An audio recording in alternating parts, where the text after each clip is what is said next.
문제가 터지니까 서로 다 내 탓이요, 내 탓이요라고 외치면서 동료인 줄 알았던 사람들이 적이 되는 상황이 되는 것입니다. 회사에서는 어쨌든 문제가 생겼으니까 시범 케이스로 일벌백계로 다스려야 되고 책임을 물을 누군가가 필요합니다. 이번에도 제가 손들고 시마스를 썼습니다. 안녕하십니까. 놀자 선생입니다.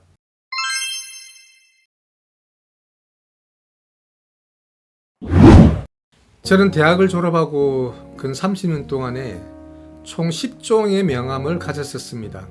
많이 옮겨 다녔죠. 직장을 10군데를 옮겨 다녔다는 이야기입니다. 사실 대기업에 입사해서 오랫동안 그 한 직장에서만 근무하다가 중년에 퇴직하는 친구들에 비하면 굉장히 이직이 잦고 많은 편이었습니다. 그렇다고 해서 제가 조직 생활에 부정자이거나 능력 부족으로 직장을 쫓겨나서 그런 것은 아니었습니다. 사실 자부하건대 오히려 다방면의 재능을 펼쳐보이고 싶었고 또 더 나은 직장으로 추천되고 스카우트 되면서 변화들이 많았었습니다.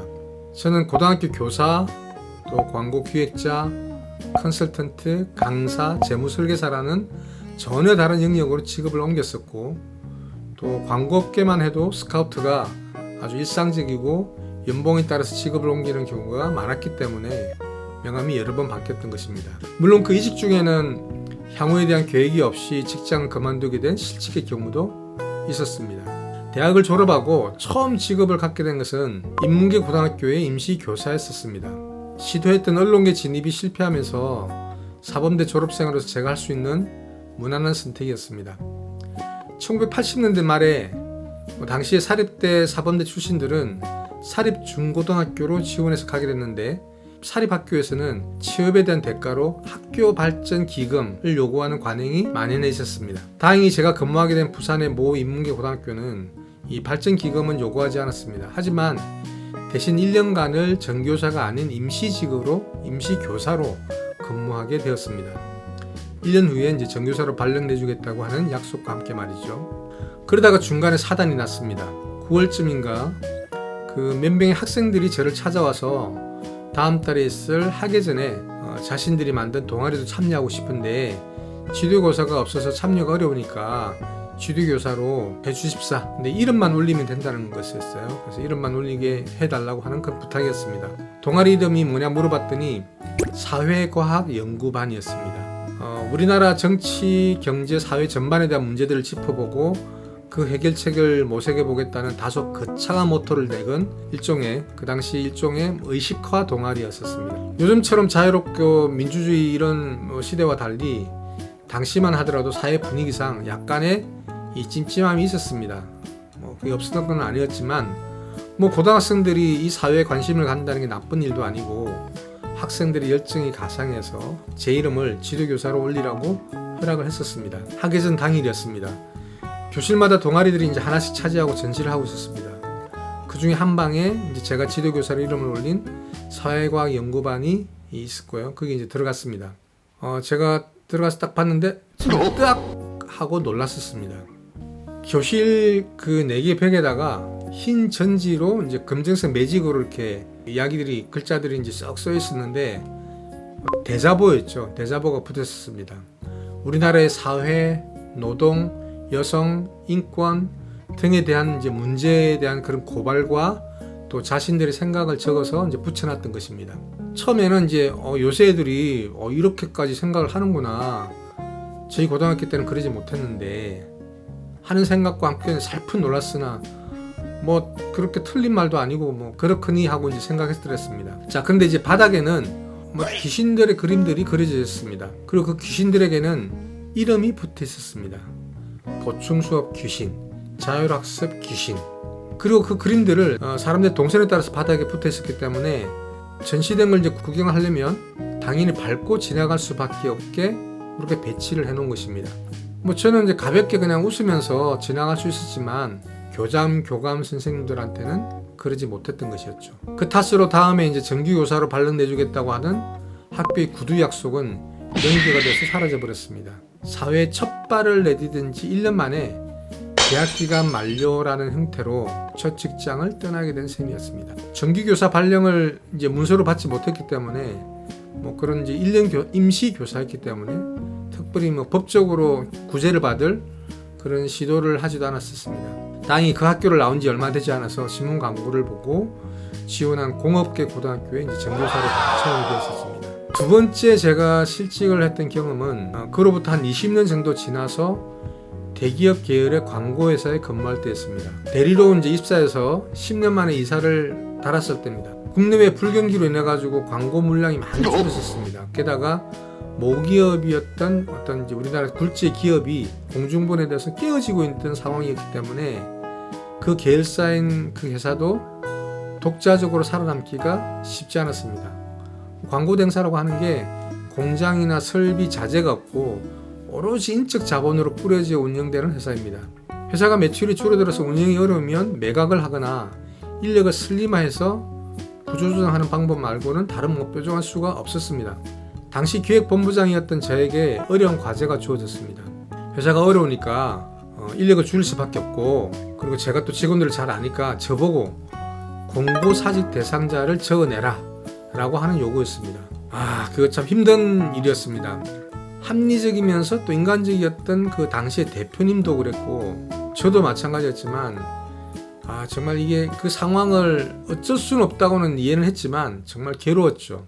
저는 이제 며칠 밤낮을 고민했고 대표와도 머리를 맞대고 수차례 논의하면서 다른 방법을 찾으려 했지만 쉽지 않았습니다. 처음엔 직원들을 이제 자르기가 힘드니까 그냥 뭐 제가 나가겠습니다 라고 이제 쿨하게 이야기를 했죠. 그랬더니 대표님 말씀이 회사가 어려운데 이때 당신 같은 사람이, 유능한 사람이 나가게 되면 더 이상 회사가 살아남아서 더 좋아질 그런 희망까지도, 마지막 희망까지도 잃게 되는 것이다.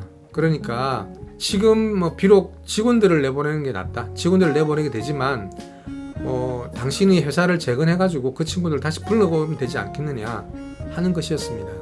그 말이 맞는 건가? 어떻게 해야 될지 답을 찾을 수가 없었습니다. 그러다가 잘 나가지 않던 교회 새벽기도까지 나가서 답을 찾으려고 했습니다.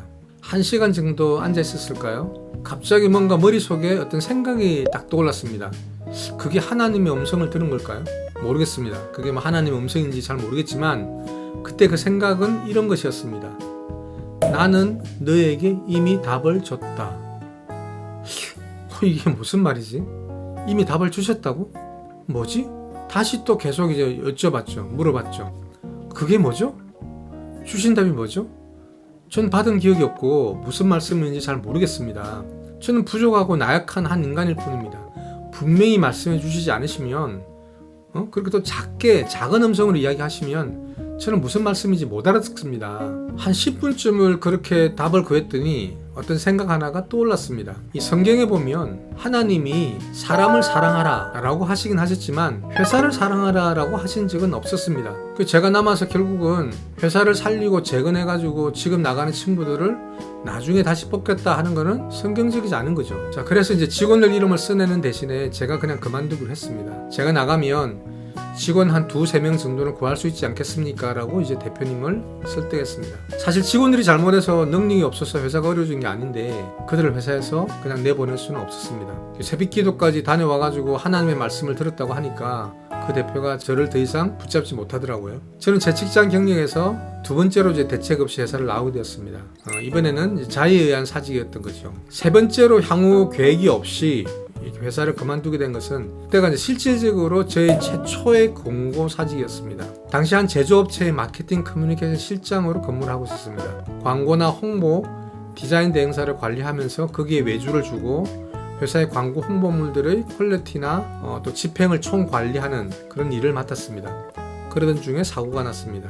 광고 대행사가 어떤 건에 대해 가지고 숫자 보고를 잘못한 거죠. 그래서 경영진을 화나게 하고 신뢰를 잃는 일이 생겼습니다.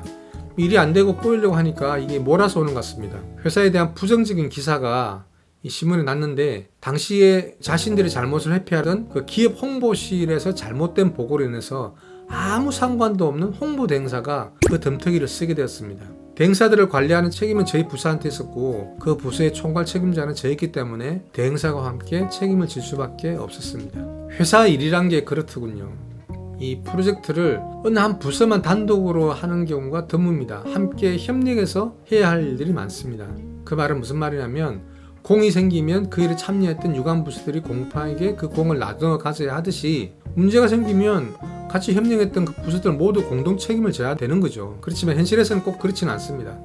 어떤 프로젝트가 성공을 하면 그게 숟가락 놓는 부서가 갑자기 많아집니다. 하지만 그 프로젝트가 실패하면 좀 전까지도 같이 있던 그 많은 부서들, 그 많은 동료들이 어디로 갔는지 사라지고 없습니다.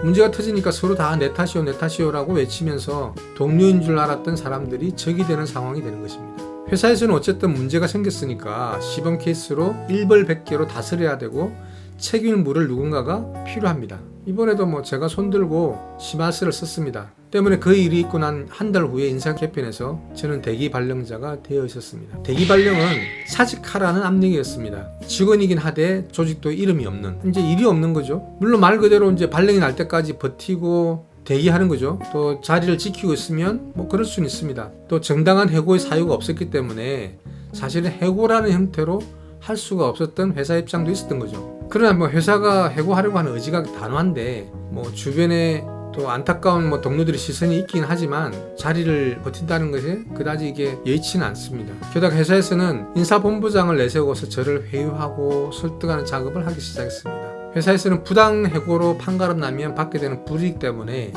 근거 없는 부당 해고를 잘 하지는 않습니다. 근로자가 스스로 사직서를 쓰게끔 상황을 조성하는 겁니다. 즉 권고 사직의 모양새를 만드는 것입니다. 사실 그 인사본부장님이란 분도 온화한 성품을 가졌었습니다. 그래서 그분도 조직 논리상 어쩔 수 없이 자신의 일을 충실히 할 수밖에 없었던 것입니다. 그래서 하시는 말씀이 회사와 직원 간의 궁합이라는 것도 있다. 당신이 궁합이 안 맞는 것 같긴 하다. 저보고 하는 이야기죠. 당신의 능력이 아무리 뛰어난다고 하더라도 회사가 몰라주면 나갈 수밖에 없지 않느냐. 대충 그런 내용으로 저를 설득했습니다. 또 사직을 결정하게 되면 3개월치의 위로금을 제공하겠다라고 하는 당근도 제공받았습니다. 회사에서는 사태 수습을 위해서 희생양이 필요했고 일단 대기 발령을 냈으면 사직서를 밟는 게 일반적인 수순이었습니다. 처음에는 그게 너무 억울하고 분해서 그 상황을 고의 받아들이고 사직할 수가 없었습니다. 이게 법적으로 온당한 처사인가? 내가 잘못한 일도 아닌데 어떻게 나를 이렇게 사지로 몰 수가 있지? 저는 당혹감, 배신감에다가 미래에 대한 불안감에다가 이런 것들이 복합적으로 작용하면서 거의 사실 매일 잠을 이룰 수가 없었습니다. 그러다가 아는 선배들을 통해서 이 노무사와 상담을 하게 되었습니다.